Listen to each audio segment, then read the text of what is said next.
우리가 다음 얘기를 진행하기 전에 우리 이승학 총장님, 오늘 이승학 총장님께서 그 4.3 제주 4.3 사건 당시, 지금부터 그러니까 1948년이니까 그죠? 73년 전이 되겠죠. 그 당시에 그 남로당의 그 조직, 이거를 오늘 좀 말씀해 주신다고 그랬는데, 최근에 이 대한민국 곳곳에 이 암의 세포처럼 퍼져 있는 이 좌익 세력이 얼마나 집요한가 알 수가 없는데, 당시에 그 제주 4.3 폭동의 그 조직을 좀 소개해 주시겠습니까? 네.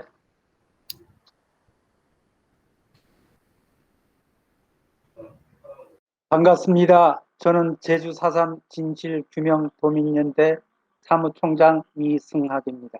오늘의 주제는 남로당 제주도당이 조직과 지도 체제입니다.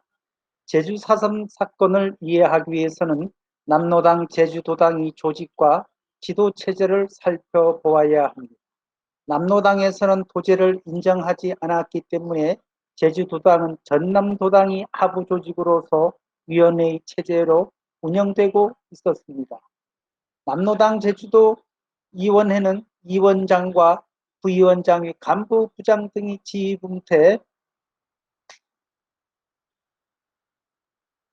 총무부, 조직부, 선전부, 군사부, 농민부, 청년부, 재정부, 격리부, 정보부, 부녀부 등의 부서가 있었습니다. 간부 부장은 다른 부장들을 조정 통제함으로써 군의 참모장과 같은 역할을 하는 직책이고, 군사부는 4.3 사건 직전에 무장투쟁을 위하여 신설된 부서입니다. 제주도당이 외곽 조직으로는 인민위원회, 민주주의 민족전선, 농민위원회, 민주애국청년동맹, 민주여성동맹, 인민유격대, 도군경직장위원회 등이 있는데, 인민위원회와 민전은 위원장 등 지도부에서, 농민위원회는 농민부에서, 민해청은 청년부에서, 여맹은 부녀부에서, 인민유격대는 군사부에서, 도군경직장위원회는 조직부에서 관장하였습니다. 부서 책임자는 상황에 따라 교체되었으며 4.3 사건 준비 기간인 2월 25일 간부들이 이동이 있었는데, 위원장의 강규찬, 부인장의 김용관, 간부부장의 현두길, 총무부장의 이자구, 조직부장의 이종우, 선전부장의 고칠종, 군사부장의 김달삼이고, 농민부장의 김한배, 보급부장의 김기환, 격리부장의 현보규, 정보부장의 김대진, 청년부장의 고영수, 부녀부장의 고진희 등이었습니다. 이들이 4.3 사건 발발 시 부서장이었으며, 도당의 하부 조직으로는 제주읍위원회와 각 면별로 면위원회가 있었습니다. 제주읍위원회는 일반위원회와 특별위원회로 이원화가 되어 있었는데, 일반위원회는 읍내당이 합법활동에 대한 사법권을 갖고 있으며, 간부로는 위원장, 부위원장, 간부부장, 총무부장, 조직부장, 선전부장, 천령부장 등으로 구성되어 있었습니다. 특별위원회는 제주도위원회로부터 명령을 받아 당이 지하조직을 지휘하는데, 임무는 미군정청, 도청, 경찰, 국방경비대, 검찰, 학교, 우익단체와 같은 전략적 정보 청취기관에 뿌락치를 심는 것과 위에 언급된 조직 내의 비밀세포를 증강해 당이 사업을 계속적으로 추진하는 것입니다. 이러한 비밀세포들은 특별위원회 위원장에게 정보를 지속적으로 제공하며, 이 특별위원회는 전국 활동을 수행하며 남로당이 불법화되면 제주도위원회의 기능을 막기 위하여 만들어졌습니다. 따라서 특별위원회는 제주도 지하조직이 최고위원회라고 볼 수 있는데, 간부로는 위원장, 조직부장, 선전부장, 재정부장, 학생부장 등이 있었습니다. 면위원회는 제주도위원회와 같이 여러 부서로 조직되어 있었으나 이를 축소 운영하였는데 면마다 사정에 따라 조금씩 다르게 운영되었습니다.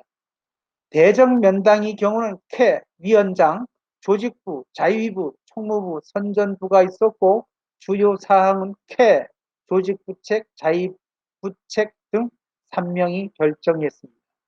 4.3 사건이 진행되면서 도당의 업무가 폭주하여 14개 문면을 통제하기가 힘들게 되자 3, 4개 면을 묶어서 이를 통할하는 중간 지휘 기구로서 4개의 지구당을 만들고 책임자를 두었습니다.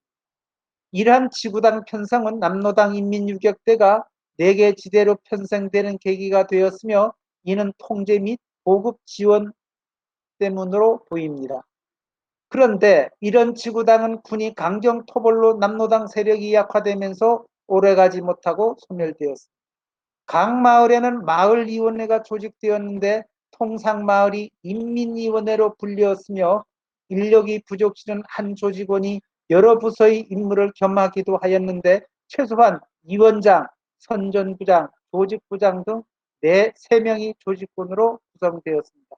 제주도당의 지도 체계를 보면 위원장이 마음대로 당을 운영할 수 없도록 되어 있었는데 이는 위원장 위에 구국투쟁위원회가 있고 그 위에 전남도당에서 파견된 지도원과 중앙당에서 파견된 지도원이 있어서 이들 지도원이 최종 결정권을 행사하였기 때문입니다. 전향한 남로당, 제주도당 세포책은 남로당에서 상급당이 지도하는 상급당이 정권 대사와 같아서 그의 결정은 절대적이므로 모든 문제는 중앙당 또는 전남도당이 지도원이 결정하였다고 증언하였습니다. 따라서 남로당, 제주도당의 지도체계는 중앙당 지도원, 전남도당 지도원, 제주도 구국투쟁위원회, 제주도위원회, 위원장, 해당 부서장 순이었습니다. 구국투쟁위원회는 상임위원회와 결정기관으로 분류할 수 있는데 4.3 사건 발발 초기 상임위원회는 위원장 강주찬, 부위원장 김용관, 군사부장 김달삼, 조직부장 이종우, 김양근, 농민부장 김한배, 선전부장 고칠종, 청년부장 고영수 등 7명으로 구성되어 있었습니다. 결정기관으로는 위원장, 부위원장, 군사부장 등 3명으로 구성되었고 남로당 반란군 내부 문건에 보면 전남도당 지도원은 4.3 사건 이전이 계획 단계부터 개입하였고 중앙당 지도원은 4월 15일 도당대회 이후부터 사건에 직접 개입한 것으로 보입니다. 민주주의 민족전선 문화부장을 역임하고 일본으로 도피하여 제주도민들이 인민들이 4.3 부장 투쟁사를 쓴 김봉년도 제주도의 남로당 위원회 안에 군사부가 생긴 이래 그것을 결정하는 것은 중앙당으로부터 파견되어 온 조직책이었다고 합니다. 이것으로 보면 4.3 사건 전개 과정에서 남로당 중앙에서 파견된 지도원이 남로당 제주도위원회 측 최고 의사결정자였음이 확인되었습니다. 이상 말씀드렸습니다. 감사합니다.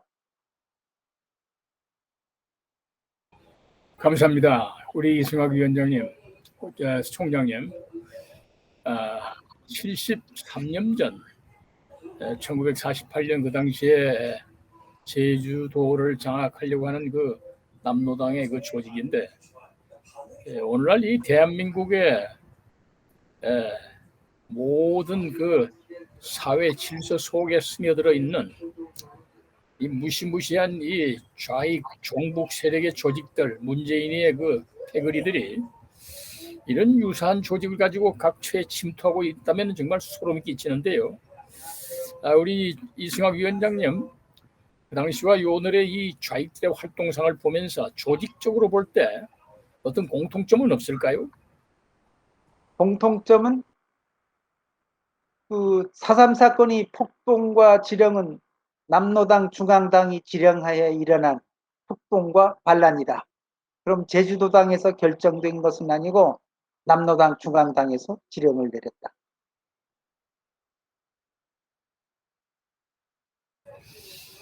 아무튼 이 좌익, 종북, 프락치, 공산당, 사회주의 조직은 우리 기승학 위원장이 발표하신 데 보더라도 무슨 뭐 세포니 동맹이니 위원회니 무슨 전선이니 심지어 유격대 같은 걸 만들어 가지고 사회를 온통 뒤집는 겁니다. 우리 국민들이 지금 오늘날 한국 사회를 이런 문재인이를 정점으로 한 이 좌익의 총체적인 이 반동이 이 소요가 일어날 직전에 있는데 우리 이 대한민국 운명 앞으로 6개월이 달려 있다. 이 자유우파 이 유튜브 국민대회를 통해서 조금이라도 현실 위중성을 직시하는 시간이 되면 좋겠다 생각이 됩니다.